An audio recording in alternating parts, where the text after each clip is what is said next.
ऐसा ये फरमाइएगा कि इमरान खान साहब गवर्नमेंट के लिए सबसे बड़ा चैलेंज है या फिर ये पुअर परफॉर्मेंस, बिलखसूस बयानिए की पुअर परफॉर्मेंस, ये सबसे बड़ा चैलेंज है।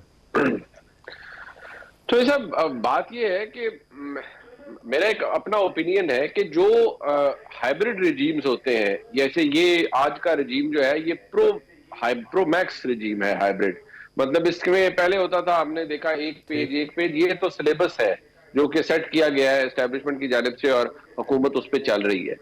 तो जो ऐसे बयानिया, जो ऐसी हुकूमतें होती हैं, इनको बयानिया होना ना होने से फर्क नहीं पड़ता, क्योंकि इनके पीछे जो ड्राइविंग फोर्स होती है वो रियासत और रियासती इदारों की ताकत होती है।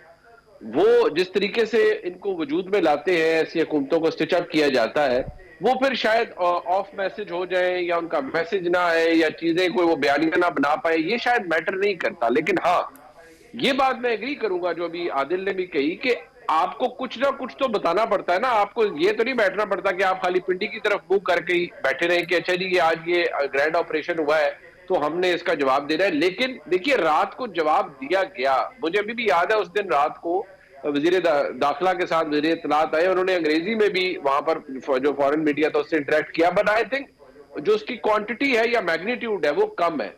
और ओवरऑल इमरान खान साहब जो है वो बाय फार एक बड़ा प्रॉब्लम है इस हुकूमत के लिए।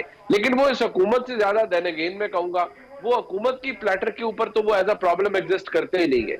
एस्टेब्लिशमेंट के लिए वो एक इरिटेंट जरूर है, लेकिन एस्टेब्लिशमेंट उन पर एतबार करने के लिए तैयार नहीं है। वो एस्टेब्लिशमेंट को जब समझते हैं कि मुझसे बात नहीं की जाएगी, तो इमरान खान साहब में एक खासियत है कि वो वन वे और द अदर अपने आप अपनी एग्जिस्टेंस को हैमर करवाते रहते हैं। अब उन्होंने नया तरीका ढूंढा है कि वो फॉरेन मीडिया में और ओवरऑल इसको एस्टैब्लिश कराएंगे। अब डिपेंड करता है कि ये वो कितने आसानी या मुश्किल से कर पाते हैं, लेकिन हुकूमत को डिफेंड करना पड़ेगा वेहेमेंटली। दुनिया में भी बताना पड़ेगा कि तहरीक इंसाफ ने अगर कुछ गलत किया है तो वो क्या किया है, और हुकूमत अगर दुरुस्त है तो क्यों दुरुस्त है और किसकी वजह क्या है। रज़ा, ये गवर्नमेंट है कहां पे इस वक्त? गवर्नमेंट को तलाश कर रही है पूरी दुनिया के जनाब आप भी बोलना शुरू करें। फैसल वाडा साहब का ख्याल ये है, मैं चाहता हूं, उनका ख्याल ये है कि गवर्नमेंट से कुछ एस्टैब्लिशमेंट मुतमईन नहीं है और गवर्नमेंट जो है ये बिल्कुल फारिग है। तो वो एक तर्जुमानी करते हैं रियासत की, तो रियासत का तर्जुमान भी कह रहे हैं कि गवर्नमेंट जो है वो मार खा रही। मैं जो बात करना चाह रहा था, पहले मुनीब भाई ने आसानी की पिंडी की तरफ मुंह करके, और आपने फैसल वाडा का नाम लेके बिल्कुल खुल्लम खुल्ला कर दी।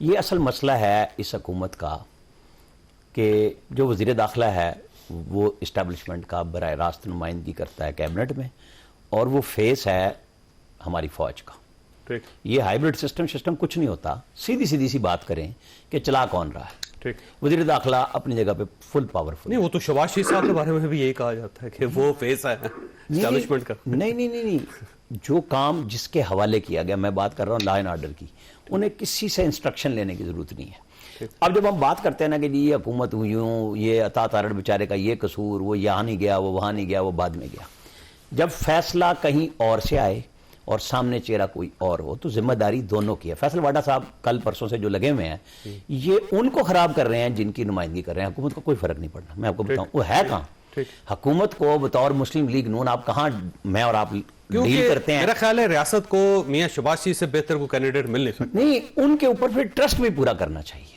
कि जी फिर आपके जरिए अहकामात आएंगे और आप अपने वजीरों के जरिए कमान करेंगे। लेकिन जब वजीर को बराह रास्त आप यूज करेंगे कि जी आपने ये काम करना है, और उसके ऊपर फैसल वाडा को बता दिया जाएगा कि आपने इनको यूं तंग करना है, और मैसेज मैं और आप फिर उसको डिस्कस करने पे लग जाए पूरा मीडिया कि वाडा साहब तो जी किसी के इशारे पे कर रहे हैं। फैसल वाडा साहब एक दौर में हमारे बड़े अच्छा ताल्लुक भी है, एक दौर में वो कहते थे कि जी ज़कात रेडी वाले दिया करेंगे, यहाँ लाखों मुलाजमतें आएंगी, आपको याद है। लिहाजा हर बात को इतना सीरियस भी हमें नहीं लेना चाहिए, लेकिन डिस्कस तो हमें करना पड़ेगा कि वो इस दफ़ा सेनेटर, वो अनवारुल्लाह काकड़ और नकवी साहब किस तरह सेनेटर आज़ाद मौजूद हैं और जो चाहते हैं वो करते फिर रहे हैं। वो थिंक टैंक की तकरीरें नहीं खत्म होती है अनवारुल्लाह काकड़ की कि जनाब इधर से निकले उधर उभरे, उधर डूबे उधर निकले। उनकी कहानी वो है कि जी मैंने तो सबको, वो वजीर आजम के तौर पे भी लोगों को यही समझा रहे थे कि मैंने तालीम देनी है, जो कि मतलब वो वाहिद वजीर आजम थे जिनकी प्रेस कॉन्फ्रेंस शुरू होती थी और लोग उठ के चले जाते थे कि ये तो खत्म ही नहीं होने की। ये बात जिसको लेक्चर देने का शौक हो जाए उसको समझ लेना चाहिए। मतलब उसको प्रोफेसर का जब दर्जा दे दिया जाए कि भाई ये तो है, और बस प्रोफेसरों की फिर हमारे यहाँ इज्जत इसीलिए कि हम बहुत आगे हैं। जब तक मखमसे से बाहर नहीं आएगी हमारी इस्टेब्लिशमेंट के मुझे किसके जरिए बात करनी है, ठीक है, आप रोजाना हम डिस्कस करेंगे इस बात को। ठीक है, ठीक है। आदिल भाई साहब, अब ये फरमाइएगा सर, ये गवर्नमेंट के लिए सबसे बड़ा चैलेंज क्या है? इमरान खान साहब की परफॉर्मेंस निपटना ही है, इमरान खान साहब से निपटना है? देखिए, ये दोनों चीज़ें हैं, क्योंकि इमरान खान फिनोमिनन या इमरान खान की सूरत में जो चैलेंज इस वक्त हुकूमत के सामने है, पाकिस्तान की तारीख में ऐसा चैलेंज नहीं आया, मतलब कि तमाम पार्टीज एक तरफ हों और एक पार्टी इतनी पावरफुल हो के आपको टफ टाइम दे रही हो। मुझे नहीं लगता कि अगर हम विद ड्यू ऑल रिस्पेक्ट कि अगर हम ये समझें कि हुकूमत का काम सिर्फ इकोनॉमिक प्रॉस्पेरिटी लाना है और उसके बाद हुकूमत जाके तकिए लगा के घर पे सो जाए और ये उनकी जिम्मेदारी है जिनको पड़ रही है या जिसकी वजह से पड़ रही है। कैपिटल तो अपना लूज करती है ना कोई सियासी जमात, ये हुकूमत एक सियासी जमात भी है, इसने वापस अवाम में भी जाना है ना।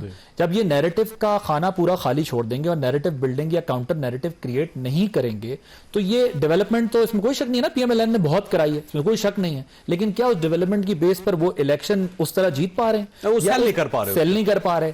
क्या उनको ये पजीराई मिल रही है जिसकी वजह से वो जो है समझते हैं कि हमें आगे मिल जाएगी? मसलन पिछली डेवलपमेंट से ज्यादा तो अब नहीं कर सकते ना फिलहाल जो इकोनॉमिक कंडीशन है कंट्री की। सो बेशक अगर ये भी तस्वुर कर लिया जाए थोड़ी देर के लिए कि वो उनकी जिम्मेदारी नहीं है, ये किसी और की जिम्मेदारी है, तो जब वो वापस मासेस में जाएंगे तो तब नैरेटिव क्या लेके जाएंगे? मईशत वाला नैरेटिव तो इस मुल्क में बदकिस्मती से चॉइस अब नहीं बिक रहा। आपका ख्याल ये मासेस में जाएंगे कभी? ये चले जब भी कभी जाएंगे तो ये मईशत आप मुझे बताएं, हम भी इसी मुल्क में शहर में सब घूमते फिरते ना, क्या मुआशी चैलेंजेस वाकई सीरियस हैं? स्टेबिलिटी आई है? यस आई है। एक्सपोर्ट बढ़ी है? यस बढ़ी है। आपकी ग्रोथ बेटर हो रही है? यस बेटर हो रही है। आपका करंट अकाउंट डेफिसिट, आपका जो इंटरेस्ट रेट है वो कम हो रहा है? यस हो रहा है। ये सब वो चीजें हैं जिससे आप इनकार नहीं कर सकते, ठीक है, महंगाई सिंगल डिजिट्स में आई है, लेकिन आप फील गुड फैक्टर नहीं ला पा रहे। फील गुड फैक्टर आप उस वक्त लाएंगे जिस वक्त आप पैरेलल जाएंगे, साइमल्टेनियसली कंपीट करेंगे। अगर आप समझते हैं कि ठीक है पाकिस्तान के चैनल्स को हेडलाइंस बना के आप मुतमईन हो सकते हैं, अच्छी बात है, लेकिन आपका जो मुखालिफ है उसकी इंटरनेशनल नैरेटिव जो है ना इंटरनेशनल है और सोशल मीडिया, एग्जैक्टली तो आपका जो मुखालिफ है उसकी इंटरनेशनल मीडिया में से है, उसकी सुनी जाती है बात, वो जेल से बैठ के भी उसका कॉलम पब्लिश होता है, उसकी जो ओवरसीज पाकिस्तानी की सपोर्ट है वो वहां से बैठकर आपके लिए लॉबिंग आपके खिलाफ कर रहे होते हैं। ये नहीं हो सकता कि आप सेनेटर से खत लिखवा लेते हैं, वो कांग्रेसमैन से खत लिखवा लेते हैं, वो 300 के करीब आर्टिकल्स और इंटरव्यूज छुपवा लेते हैं। अगर आपने बेशक हुकूमत को आप एक तरफ भी कर दे तो पीएमएलएन ने अपना कोई नैरेटिव भी तो बनाना है ना, काउंटर के हमने क्या किया था। सो उस एस्पेक्ट से मेरा ख्याल है वो वहां लैग करते हैं। और जो बात हो रही है, देखिए क्योंकि मैं इत्तेफाक से उस 3 दिन इंटरनेशनल मीडिया ज्यादा देखता रहा, क्योंकि जो चल रहा था इंटरनेशनल मीडिया पर उससे तो खौफ आ रहा था। यहां इतना खतरा नहीं था जितना इंटरनेशनल मीडिया पे हमें खतरा दिखाई दिया जा रहा था कि अब पता नहीं क्या हो जाएगा, और बड़े संजीदा किस्म के इंटरव्यू से लोगों नीचे गिराते हुए दिखा रहे हैं। थोड़ा सा इंटरवीन करूंगा। ये जो आप इंटरनेशनल मीडिया की, ये बिल्कुल वो सिचुएशन है जो हमारे यहाँ ओवरसीज पाकिस्तानियों में, आप जब भी कभी चले जाएं, आप सारे जाते हैं, वहां होता कि पाकिस्तान में पता नहीं क्या हो रहा है। बिल्कुल पीटीआई के लोगों ने उस तरह झूठ बोला जब पूरा ब्लू एरिया खाली था और वो कह रहे थे कि जनाब अंसार बने और खाना पहुंचाएं, आपके लोग बैठे हैं लाखों की तादाद में। मतलब सच बात यह है कि झूठ बिक रहा था और उसको जुल्फी बुखारी इंटरनेशनल मीडिया पे उन्होंने पूरा कोऑर्डिनेट किया हुआ था। वो बता के मिलियंस के हिसाब से लोग, अब बिल्कुल 100% झूठ था। लोगों के ट्वीट मौजूद हैं कि जनाब वहां पे लोग बैठे हुए, आप उनको खाना पहुंचाएं। ना खाना पहुंचाने वाले जा रहे थे क्योंकि लोग भी नहीं। देखिए ना, 2 एग्जांपल्स क्लासिक है ना। आज वो गड्ढापुर साहब ने वो जो कंटेनर से साहब गिरे थे, उनका बताया कि यार ये इन्होंने तो 4 दिन मार ही दिया था ना, 5 दिन के भी शहीद की लिस्ट में उनको डाल दिया था। चलो अच्छी बात है, देख के खुशी हुई कि वो बंदा बच गया। शहीद जिंदा होते हैं, हाँ शहीद हमेशा दिलों में जिंदा रहता है, वैसे भी जिंदा होते हैं, ठीक है। मैं ये बात कर रहा था कि देखिए वो नैरेटिव बना 5 दिन, ठीक है, किसी ने मतलब अब गंडापुर साहब ने तहकीक करके बता दिया आपको, क्या कोई तहकीक करके नहीं पता कर सकता था कि ये साहब तो जिंदा है भाई इस्लामाबाद के फलां अस्पताल में। हाँ, इसमें कोई शक नहीं है कि वहां से बहुत झूठ बोला गया, नैरेटिव बनाया गया, बहुत ट्विस्ट किया गया फैक्ट्स को। 278 का फिगर सरदार लतीफ खोसा ले गए, वो तो इस तरह बना रहे जैसे टेस्ट मैच में रन्स बना रही होती है टीम, फिर रिवर्स 12 पे जाकर जो है इन्होंने वो एडजस्ट किया कि चलो 10-12 पे एडजस्ट कर लेते हैं, फिर 10-12 का भी कोई एविडेंस नहीं मिल रहा। लेकिन सिर्फ आप इस बात को इस बुनियाद पे नहीं छोड़ सकते कि यार हमारे पास पीछे से सपोर्ट है। वैसे आज नया नैरेटिव है, वो ये कहते हैं 5000 मिसिंग पर्सन है हमारे, अब वो 5000 की फिगर दे रहे हैं, मिसिंग पर्सन है वो पता नहीं कहां। मेरा कोर कंसर्न ये, it's not about government, it's not about PMLN, it's about Pakistan. अगर पाकिस्तान की one sided story international media में जाएगी तो ये पाकिस्तान का इमेज कॉम्प्रोमाइज होगा। उस फ्रंट के ऊपर भी जो है वो बात करने की जरूरत है।